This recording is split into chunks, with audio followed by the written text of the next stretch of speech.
लाटणे फ्रीजमध्ये गार करून पोळ्या लाटल्याने पीठ लाटण्यावर चिकटत नाही. मासे खाताना काटा घशात अडकल्यास 1-2 केळी खावीत, काटा निघून जातो. काजू व इतर ड्रायफ्रूट्समध्ये कीड लागू नये म्हणून डब्यात 2 ते 3 लवंगा टाकाव्यात. कारल्याची भाजी करताना त्याचा कडूपणा घालवण्यासाठी चिरलेल्या कारल्याच्या चकत्या काही वेळापर्यंत ताकात बुडवून ठेवाव्यात. स्वयंपाक करताना जळलेली भांडी साफ करण्यासाठी त्यात अर्धा चमचा रांगोळी आणि अर्धा चमचा कोणतीही डिटर्जंट पावडर टाकून भांडी घासावीत. भांडी अतिशय स्वच्छ होती. बागकाम वगैरे केल्यानंतर हात स्वच्छ व नरम राहावेत यासाठी चमचाभर गोड्या तेलात चमचाभर साखर मिसळून हातावर रगडावी व नंतर पाण्याने धुवून टाकावे. पोट बिघडलेले असते तेव्हा आल्याचा व लिंबूचा रस एकत्र करून थोडं मीठ कालवून घ्यावं, बरं वाटेल. घरातील कोणताही पंखा, एक्झॉस्ट फॅनसुद्धा स्वच्छ ठेवायचा असेल तर रॉकेलमध्ये कापडाची चिंदी बुडून त्याने फॅन घासून पुसावा. कपड्यांवरील तेलाचे डाग घालवण्यासाठी त्या डागांवर थोडं पेट्रोल चोळावं आणि नंतर ते कपडे धुवून टाकावे, डाग निघून जातील. डोसा बनविताना डोशाचे पीठ तव्याला चिकटू नये म्हणून वांग्याचा किंवा कांद्याचा तुकडा तेलात बुडवून तव्यावर चांगला फिरवावा. हिवाळ्यात खोबऱ्याचे तेल घट्ट होऊ नये म्हणून त्यात कॅस्ट्रॉल ऑइलचे थेंब टाका आणि चांगले हलवून घ्या. लाल मिरची दळायला देण्यापूर्वी तिला मोहरीच्या तेलाचा हात लावा. वर्षभर लाल रंग राहतो.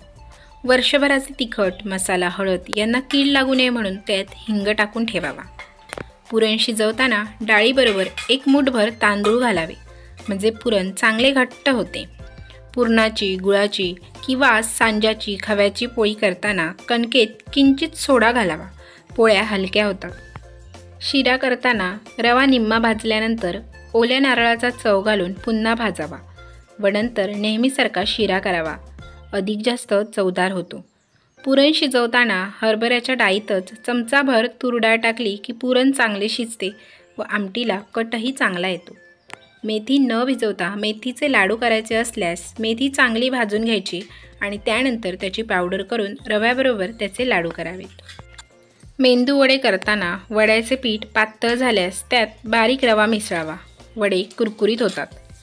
कोणत्याही प्रकारची थिरडी करताना कांदा कापून घालण्याऐवजी किसून घालावा, त्यामुळे थिरडी छान व कुरकुरीत होतात. ताक आंबट होऊ नये म्हणून त्यात भरपूर पाणी घालून ठेवावे. वाढायच्या वेळी वरचे पाणी ओतून द्यावे, ताक आंबट होत नाही. इडल्या उरल्यावर कुस्करून त्याचा आपण नेहमी रव्याचा उपमा बनवतो त्याप्रमाणे उपमा बनवावा, अधिक चांगला होतो. डोसे कुरकुरीत हवे असतील तर तांदूळ व उडीद डाळ 4:1 या प्रमाणात घ्यावे, तर मऊ डोशांसाठी हे प्रमाण 3:1 असे आहे.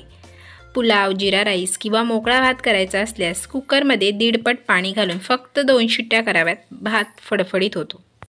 कोबीची भाजी उरली असल्यास तिला बेसन घालून परतून घ्यावे आणि गव्हाची कणिक मळून हे सारण त्यात स्टफ करावे.